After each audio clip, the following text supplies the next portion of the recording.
एक universal problem असा झालेला आहे की माझा गळा, माझा शोल्डर आहे तो का पडतो? सगळ्यात आधी आहे मेजर इश्यू जो आहे ती म्हणजे तुमची गळा रुंदी.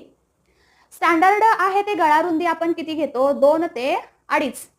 जर तुम्हाला तुमच्या टीचरनी जर बोललं 2.5 इंच आहे तो तुम्ही 38 इंचाला किंवा 36 इंचाच्या चेस्टला आहे तर तुम्ही 2.5 इंच एवढं जर गळा घ्या, तर हा गळा घेऊन जर तुमचा गळा पडत असेल तर ऑटोमॅटिकली 2.5 मधून तुम्हाला आहे तो हा वाला अर्धा इंच आहे तो मायनस करायचा आहे व इथं फक्त गळा रुंदी आहे ती 2 इंच ठेवायची आहे. फ्रंटला आहे तर तुम्ही राऊंड नेक देता.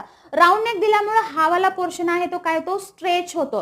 हा वाला पोर्शन स्ट्रेच झालं, ही जी शोल्डरची लाईन आहे ते इथून इथं जाते.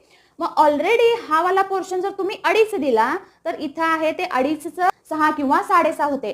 थोडे थोडे पॉईंट्स कमी करत गेला की हा वाला पोर्शन आहे तो तुमचा कव्हर होऊन जाईल व खूप कमी पर्सेंटेज असं होतील की तुमचा गळा आहे तो बिलकुल उतरणार